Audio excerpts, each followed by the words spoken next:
ebedi sevgili. Hadi bugün ona sevgini göster.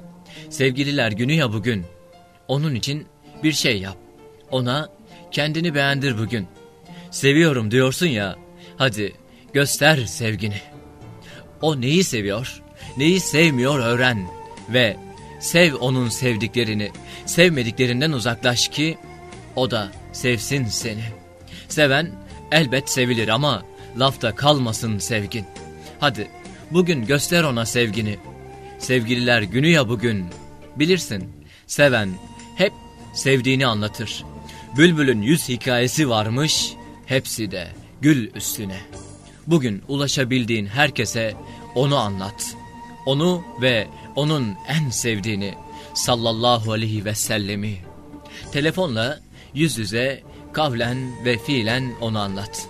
O sana senden de yakın olanı, o seni senden de iyi bileni, o sen onu bıraksan da seni asla bırakmayanı, o en güzel sevda türküsünü, ölümsüzlük bestesini.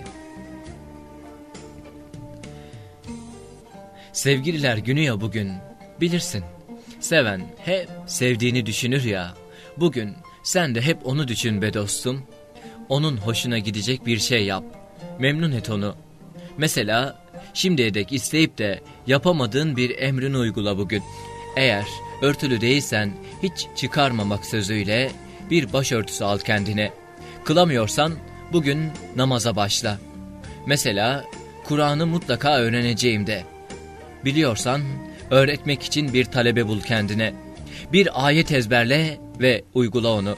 Bugün bir hadis öğren ve öğret. Mesela bugün sevgilini en az bir kişiyle tanıştır. Hiç tanımadığın birine selam ver. Onun selamını ilet. Bir yetimin başını okşa. Bir çocuğu sevindir bugün. Bugün onun için bir şeyler yap dostum.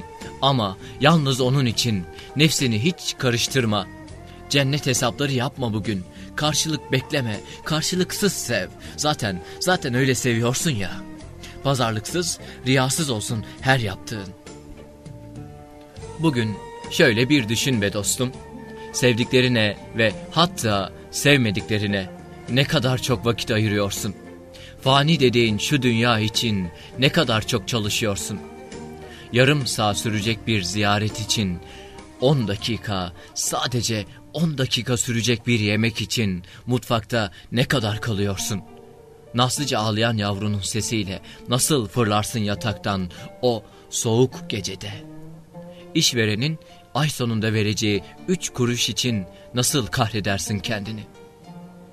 Sınıfını geçebilmek için, iyi not alabilmek için nasıl geceni gündüzüne katarsın be dostum? Eşini, çocuklarını, anneni, babanı, nişanlını memnun edebilmek için nasıl da çırpınırsın şu fani dünyada? Tüm bunlar ve senin de ekleyebileceğin dahaları için yaptıklarını söyle.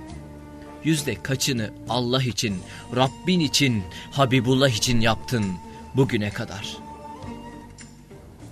Evet dostum, bugün sevgililer günü olsun. Hadi sen de buluş sevdiğinle bugün. At kendini seccadeye, bir tövbe et, dönmemecesine, tüm günahlarına. Tövbe et be dostum. Gözyaşların armağan olsun ona bugün. Onun sevmediği her şeye elveda de dostum. Gözyaşların ve zaten onun olan yüreğin bugün onun için her zaman, her daim atsın be dostum. Hadi kendine iyi bak be dostum. Hoşça kal. Hoşça kal.